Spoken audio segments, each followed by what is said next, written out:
Salut et bienvenue sur Cybermatic pour un nouveau tuto sur Power BI. Le topo, tu as un gros fichier Excel, tu sais pas du tout comment le retraiter, tu sais même pas quel type de rapport tu veux en obtenir et tu pas le temps d'y passer ta vie. Bonne nouvelle, Power BI Online, donc si tu as Microsoft 365 et que tu as débloqué la version gratuite de Power BI, va te permettre de récupérer tes insights avec très peu d'efforts. Et je te montre aujourd'hui comment on fait ça. On passe à la pratique. Voici tout d'abord le fichier de travail sur lequel on va vouloir avoir des insights, donc ça veut dire des données chiffrées avec des rapports. Donc c'est un logiciel métier hein, avec des work orders, des produits. On n'est même pas forcément très bien formaté, mais peu importe, c'est pas l'objet. Et c'est en fait à partir de ce fichier que j'ai besoin d'avoir des statistiques qui soient, qui soient dans mon besoin, sauf que j'ai que 10 minutes pour travailler dessus. C'est vraiment pour hier et j'ai besoin d'avoir quelque chose d'assez réactif. On va pouvoir, avec Power BI Online, directement obtenir donc ce type d'informations. Donc d'abord pour aller sur Power BI Online, je me connecte sur Microsoft 365 et je clique sur Power BI. Si jamais un l'icône n'est pas dispo, il va falloir que tu le fasses débloquer par ton administrateur. Je suis sur une version gratuite, pas de premium, rien de tout ça. Vraiment compte gratuit et le compte gratuit va me servir, va me suffire à créer un rapport qui soit correctement configuré. Donc déjà, on va devoir aller chercher l'espace de travail dans lequel on veut que ce rapport tombe. Donc là, voilà, j'ai un espace perso parce que je suis sur un compte gratuit. Avec un compte gratuit, on ne fait que des espaces perso. Si j'avais du pro ou du premium, potentiellement, j'en aurais plus. Mais là, j'en ai qu'un parce que je suis sur un compte gratuit. Quand je suis dans l'interface de Power BI Online, en fait, je vais devoir rajouter un jeu de données en fait, qui reprend mes données Excel. Donc là, c'est presque la partie la plus difficile de la manip.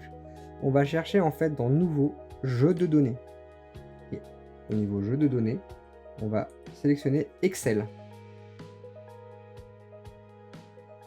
À partir de cette interface, on peut soit aller chercher sur l'espace en ligne qui nous intéresse, ou on même peut parcourir notre ordinateur pour directement y charger un fichier. Il faut bien penser à fermer le fichier Excel avant de le charger, hein, quand on passe par l'interface directe. Et là, je vais aller sélectionner mon logiciel métier.xlsx, je vais l'ouvrir. Et en fait, on a un chargement de nos données qui se fait dans Power BI Online. Là, il importe. Il y a quelques opérations qui vont se réaliser toutes seules. Dans un premier temps, on va devoir laisser tourner. Voilà. Et donc, une fois qu'on est ici, on a un jeu de données complet. Donc, avec des work orders, des product ID, des choses qui sont groupées. Donc, il y a toutes les tables, tout a été retraité. Donc, ça, c'est la première bonne chose. Et ensuite, on va pouvoir directement rajouter un rapport à partir des données que nous venons d'exporter. Donc là, je vais reprendre mon logiciel métier, créer automatiquement un état. Donc il présélectionne les données et il va me créer des rapports tout seul, en un seul clic. Donc c'est quand même extrêmement rapide à réaliser. Le rapport est prêt, les insights sont là. Okay. Donc c'est assez incroyable. Donc tout ça, bien sûr, on va pouvoir le customiser hein, après, un peu comme on ferait sur Power BI Desktop, sauf que là, tout est en ligne.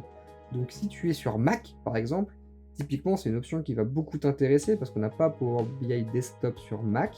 Il faut passer par l'interface en ligne. Donc tu peux directement charger un fichier Excel en tant que jeu de données et après aller retraiter tes rapports directement sur l'interface graphique externe. Donc dans un premier temps, on va pouvoir sélectionner les données qui nous intéressent. Okay, donc là, on va par exemple prendre la due date, on peut la rajouter, et en fait, il recrée des visuels, des choses qui sont adaptées à ton besoin. Si on veut les ordres, les quantités des ordres, hop, les quantités par raison, par date, tout ça, il te les rajoute. Donc là, tu as du chiffré. Et en fait, il te fait des rapports qui sont prêts à l'utilisation. Donc vraiment, tu n'as rien à connaître de Power BI. Tout ce qui est requête, c'est fait tout seul, c'est fait en ligne, et ça se charge. Et tu as quelque chose qui est directement exploitable en fonction de ton besoin. Tu as juste à aller cliquer sur les données que tu souhaites voir. Par contre, en niveau filtre, effectivement, tu n'as rien de fait par défaut. Donc il va falloir que tu te cantonnes à ça. Tu peux bien sûr modifier.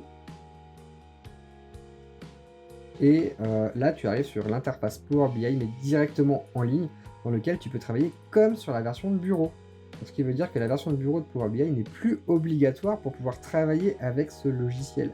Du Linux, du Mac, et ben les gars, ça y est, vous pouvez y aller, vous pouvez aller sur Power BI. Vos données sont là, elles sont proprement rangées. Alors vous n'avez pas trop la main sur la requête qu'il y a derrière. Par contre, sur tout ce qui est visuel, si vous avez ce graphe-là qui ne vous intéresse pas sur cet état et que vous le voulez sur un autre, et ben on va pouvoir le supprimer.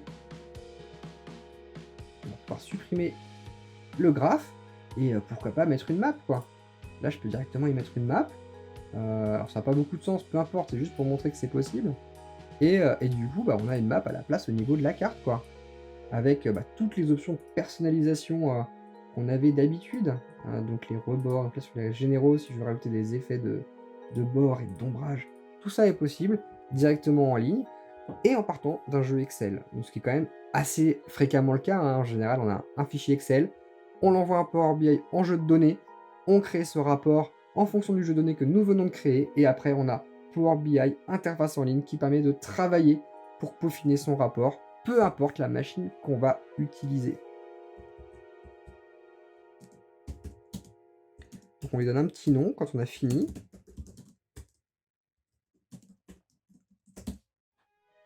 Et je le mets dans mon espace de travail. Et voilà, c'est enregistré, prêt à l'utilisation. Et après, bah, on utilise Power BI comme d'habitude, quoi. On peut personnaliser les visuels directement en ligne, voilà, avec les codes, voilà, on peut quand même directement le modifier là, hein. C'est super flexible, hein, super flexible. Donc voilà, Power BI s'est ouvert à tous les appareils, moyennant de savoir par où passer. Voilà pour ce tuto Power BI online, vraiment axé sur bah, comment utiliser ce logiciel à partir de données Excel, comment je les charge, comment je gère le jeu de données, comment je crée le rapport, et à la fin, cerise sur le gâteau, Power BI est utilisable 100% en ligne, donc sans le client lourd qu'on peut avoir sur notre PC pour des besoins assez légers. J'espère que ça t'a plu et que tu vas pouvoir utiliser ces ressources correctement et qu'elles vont se faire gagner un maximum de temps. En tout cas, moi, ça m'en fait gagner tous les jours, donc je t'invite au moins à essayer ces solutions, surtout qu'elles sont complètement gratuites, en tout cas au départ. Lâche un petit pouce et abonne-toi à la chaîne pour savoir quand les vidéos sortent, à peu près une par semaine, sur Power BI, la Power Platform et les outils Microsoft. Voilà, ça dépend des semaines, j'essaie de couvrir assez large les besoins de la communauté. A très bientôt pour un prochain tuto, et toi, amuse-toi bien avec Power BI. Ciao!